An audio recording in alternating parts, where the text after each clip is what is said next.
Everyone wants more money, but most of us weren't taught how to create an abundant life. That's where the More Money Show comes in.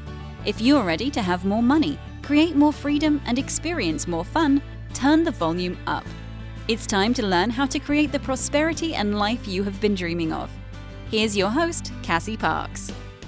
Hello, and welcome to this episode of More Money. Mia is back, and I am so excited to talk to her today. Welcome, Mia, for interview number 2. How are you? I'm doing great, Cassie. How you doing? I'm fabulous. Tell me something awesome. Boy, it just feels so good. I feel so much on my path lately, just especially after this week's call. Finding that the rules for everything that I do in my life, not just about money, don't need to be so rock solid.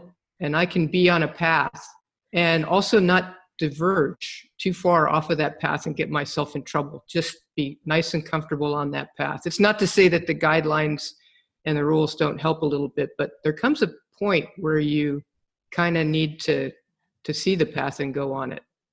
Yes. And I definitely want to talk more about that. For those of you who've been following this interview series, Mia has been in the Enchanted Circle for 136 days. Super excited about that. And so we did have a conversation in this week's call about sort of rules and boundaries and being good. And so will you share a little bit, just to give some background to our listeners, like how did you see rules and boundaries kind of prior to that conversation? Yeah, I can get to be a little hard on those things, following things, because in a very good way, boundaries can be good for me because I can go off and do crazy things every now and then and get myself injured or get myself into a little trouble. So I find those things to be helpful, but I hold on to them sometimes a lot longer than they're helpful for me. And it can almost take me away from the path that I should be on. And it was an interesting thing because it really didn't have to do with money. It had to do with running. I talked to you about that. How do we kind of justify the rules and so on and so forth. And it really tied into my assignment, which was, writing about being a financial wizard and the magic. You saw the magic right away in my story.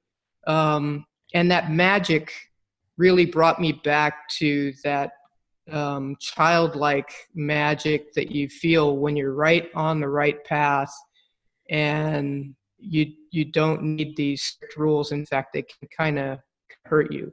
And you need to see the difference between the things that keep you on the path and the things that take you away from the path. And that's where I really feel like I've come, is I can see the things that's helped me stay on the path, and also the things that divert me from the path. So it's been really, really good. Awesome. Trusting in magic too. That was a big one. That was a really, really big one for me. Yeah. Because I also had this thing about, hey, maybe I'm not a financial wizard because I forgot the parts about taking care of money, and it's about taking care of money. And you told me, Mia, those really don't fit with the story that you wrote. The story that you wrote was about how things come your way if you trust and you believe in the magic. That was completely your story. And I thought to myself, oh my God, that's it. So it's perfect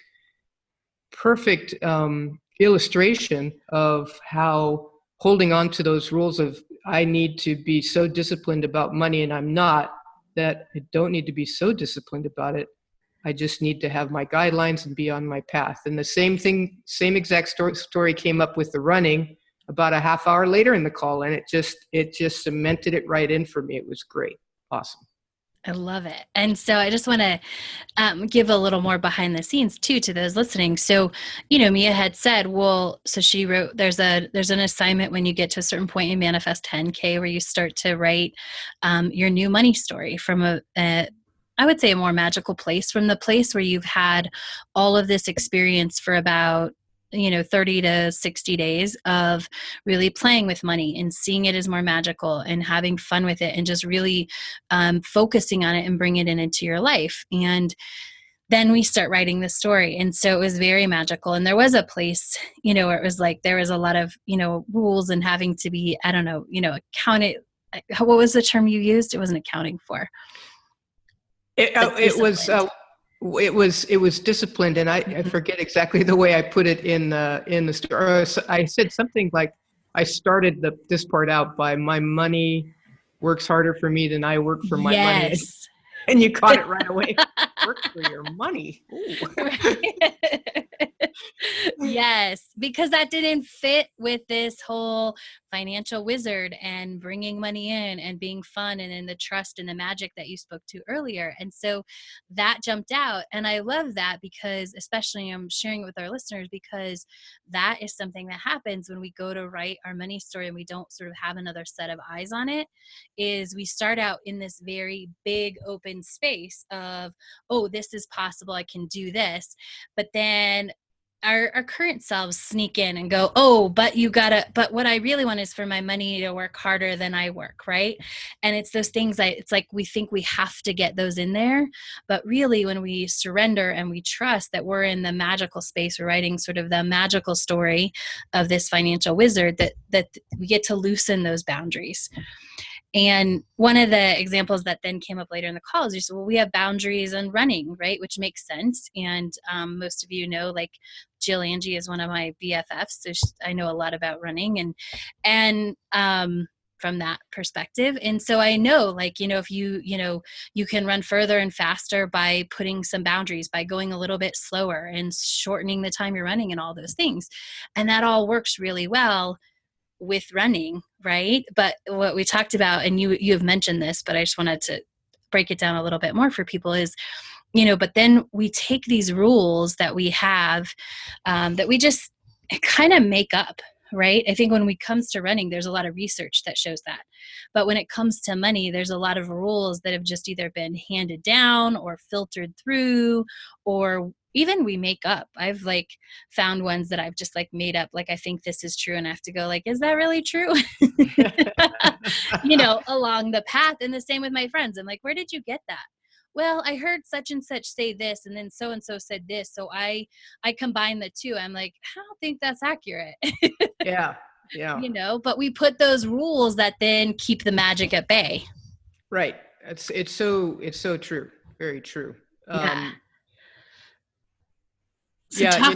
I recently started working, 'cause speaking of running, it was one of the exciting things that I did is sign up for a one-on-one work with a woman that I've been following online and doing some of her online courses, who does Feldenkrais, which is basically a body-centered thing. And she specializes in runners. And I've really enjoyed her stuff. It's been great, but I had a one-on-one session with her. And it was so good, because it's all the things you can't put words to, basically. Mm-hmm. It's really a felt proprioception in your body about loosening parts that have been tight. It's not about stretching. It's just about movement. And it's the same kind of thing. There's the rules aren't really there. They're just something that help guide us when we don't have a path. But yeah, you have to have some knowledge, obviously. So. Right. Yeah. Oh, and that's what I love that you said. And I think that happens a lot in the beginning, is that we go for these rules and boundaries because they're sort of in those beginning phases of learning anything. So if you're just going to go start running, it is good to have here's some basic running rules, right? But like what you've said with this person, as you move in, you expand a little bit more, and the rules, the general rules, go out the door, and it's really specific to your body. There's no more rules because it's very specific to your body. Is that what I'm hearing? Exactly. Yeah. And so talk about how those rules are helpful at the beginning, and how now you have two examples, which I love. One is running and one is money, how sort of opening up to your own personal path and being more personal, that rather than these sort of generic rules, how that's opening up things for you. It's an awareness of all the possibilities that are out there.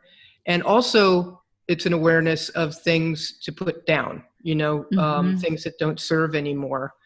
And when I look back, at my life and, just what you prepare your career for, going to college, and how there's a lot of rules, and your first jobs are all that way. But when you really make your way, it's just about an awareness of all the possibilities, what's useful, what's not. You're able to see those things so much more clearly than when you have to pay attention to the rules in the very beginning. And so it all comes through.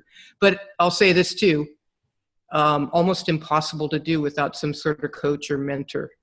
I was mentored early on in my career by a couple of people that really helped me out. I'm coached and mentored by you. I'm being coached and mentored by a Feldenkrais practitioner. It really helps to have that outside person, because that really keeps you honest. Both with stuff, hey, you could put this down and maybe you should look at picking this up, that kind of thing. And it's really, then everything opens up for you as well, even further. So it's guidance. It's not go this way. It's just guidance, so. Absolutely. You read my mind, because that was going to be my next question. What is having somebody there as a mentor, as a coach, like how does that make letting go of those rules and opening up and following your own path easier?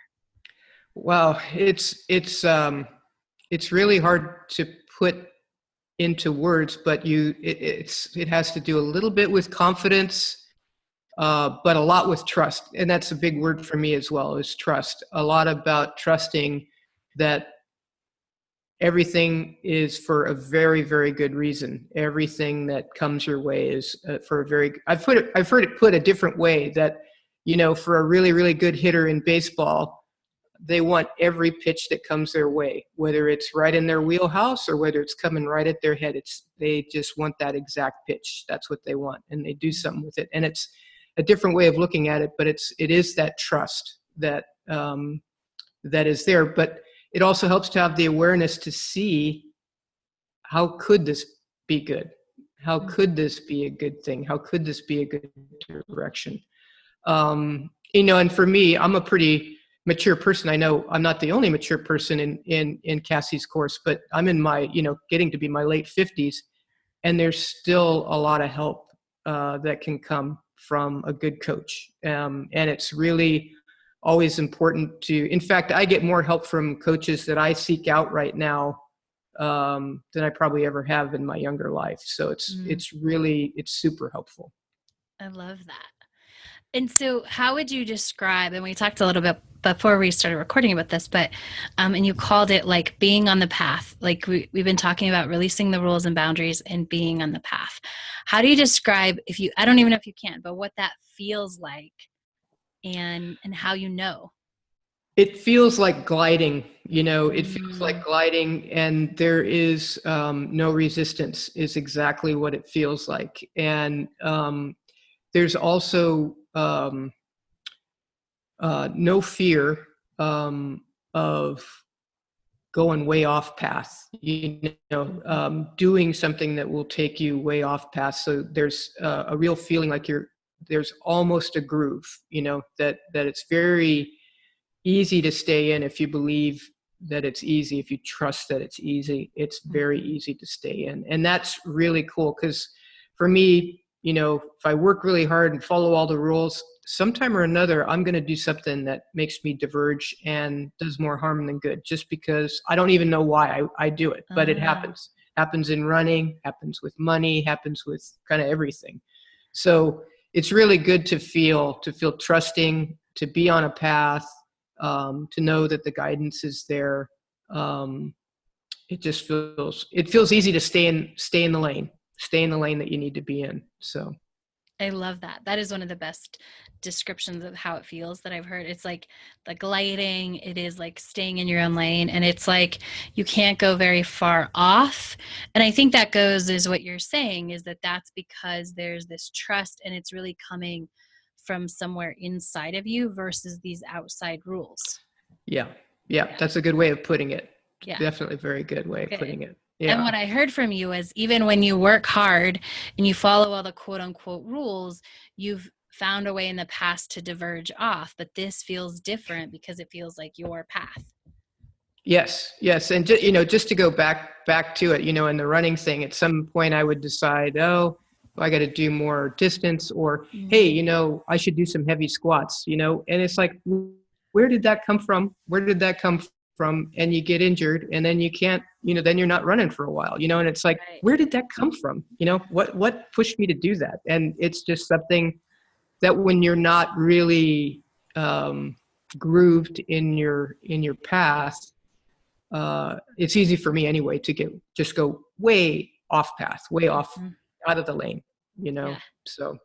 You're not the only one. It's actually, I love having this running example because like that is in running, it sounds a little bit more, I don't know, like it doesn't sound crazy, but it's like, oh yeah, but this is the training program, but I'm going to go do 100 heavy squats or whatever. Right. And you're like, why would you think of that? Right. Why Exactly. would you think that's what I should do?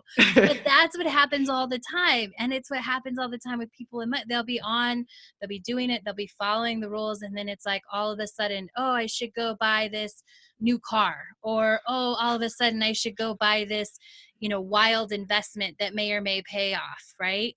Right. Or am I, maybe I should go do this thing. And it's and I think it's interesting you say that, because it's like when it's, I think part of it is when we're about to like grow, sometimes we get off because if it's not our own path, and I'm just like understanding this sort of as listening to you too, when it's not our own grooved path, we kind of want to find a way off sometimes, I think. Yes.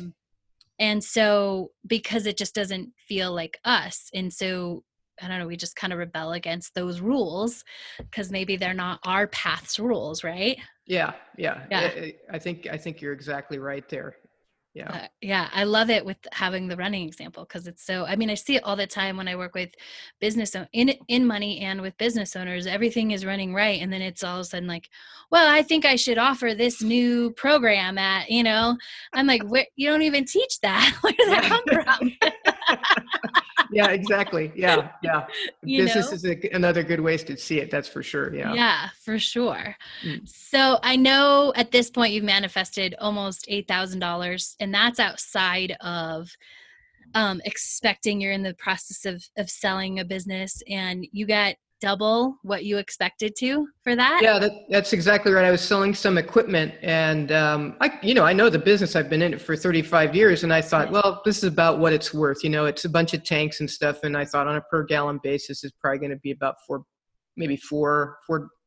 a gallon. And I went into the GM of where I make my wine. I know her really well, and she says, well, yeah, we can sure use those tanks. How about $8 a gallon? So it was basically double what I was expecting to get out of the blue with no, and I'll take them somewhere else if you don't buy them. It was nothing Right. like that, because we're friends, and she just offered it, and it was like, wow.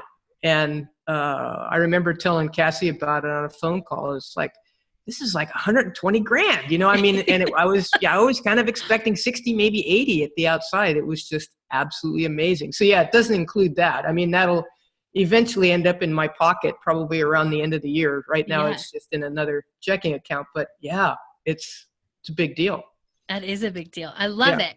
And how do you think that had to do with being in a more abundance vibration and working? Oh, absolutely. Absolutely. I think, at that point I was probably close to 2 months in the program. Uh-huh. Even though I've been moving kind of slowly through Manifest 10K, kind of waiting for the lessons to come when I need them. I know I was definitely in the right space for that. It was absolutely true. And the same thing is happening with inventory. We're not getting big offers, but it's just like when one thing falls through, something else comes up, in terms of sales. And you just trust, that it is going to be there, instead of, oh my God, I lost this, and I got to go over here and find and knock on this door. And it's like, good, just wait, Yes. It'll come. Oh, and that's so huge. And that's all about trust. So how good, talk about the evolution of that for you, have you always been able to trust? Like, how have you really opened up? Or, I mean, were you almost there when you joined the Enchanted Circle, or have you kind of grown into that over the last 4 months? It was probably the reason that I actually finally joined. I was listening to the podcasts, both you and Jenny and the More Money podcast for more than a year. And I was always like I have to have a how, I've got to have a how, and I'm a hard worker, so I can do it. Just tell me how to do it. And it was always, nope, there's no how, there's no how, there's no how. It's you do the work, and it comes your way. You do, the exercises, it comes your way.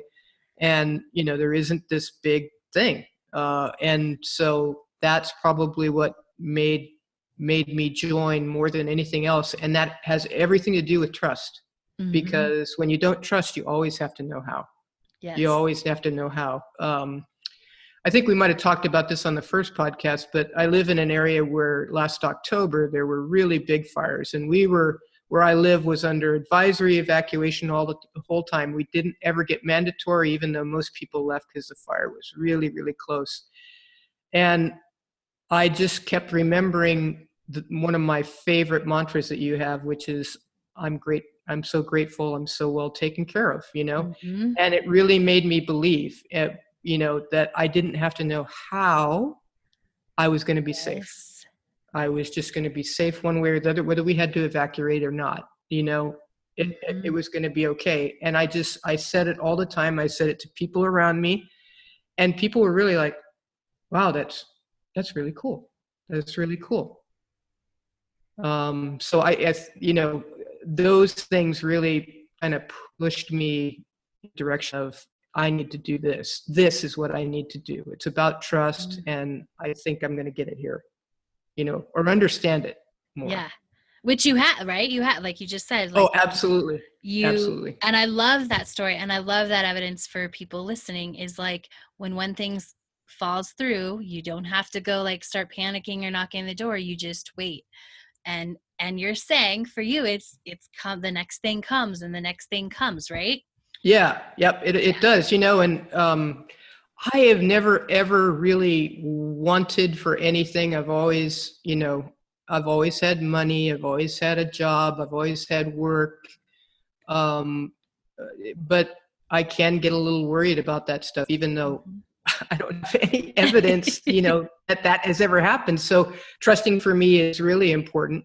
And it's also really completely cemented in, because there are people on the call that are literally down to their last dollar without, knowing where the next stuff, and the amount of trust that you help them feel. By the next week, 3 things have happened at least, Yeah. And they're right back on the path, and it's like, wow, Yeah. So it's also the other people that are in the Enchanted Circle that really, really bring it home. Bring it home. Oh, I love that. And I'm glad you said that. And that's why I'm doing that for our listeners as well. It's like, I want them to hear you, like you're trusting and it happens. So that's awesome. Thank you for sharing. Yeah. Yeah. What are you excited about next? Like, what are you, now that you're feeling this path, your trust muscle is very strong. What are you excited about? I'm excited about doing one of your weekend seminars and getting into scripting a little bit.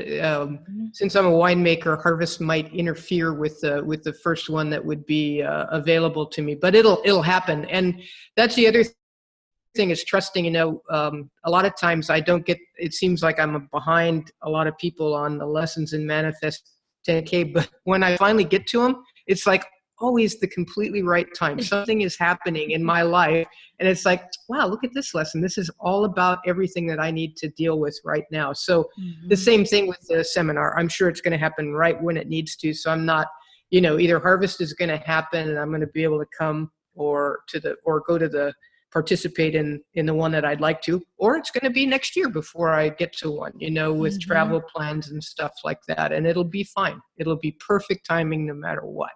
So, but I am excited about that, because I think just with the writing that you have us do, and I can see it kind of expanding into a little bit more creative stuff in the Manifest 10K. I know the scripting is going to be really exciting, exciting. It is. I'm so excited to have you do that as well. Yeah. Awesome. Well, thank you for catching us up. Any final thoughts, anything that you want to share today? Just that I can't say enough good, and so much support from the whole Enchanted circle, from your podcast, from you. I can't believe how quickly you see stuff for everybody. You just see right through everything, go right to the right story, and you say, nope, what are you talking about that for? What about this? Or just little things like that, and it's just amazing in it, and really, really very helpful. Awesome. Well, thank you for that. And thank you for being here to share and give somebody I know, at least one, I'm sure many, people that message of trust to open up a little bit more. And I can't wait for the next interview to see what else has opened up for you and all the amazing things coming. Thank you so much to our listeners. Thank you, Mia. You're welcome. And we'll talk to you soon. All right. Thank you for joining us on The More Money Show. To learn the step-by-step process to welcome more money into your life, go to manifest10k.com.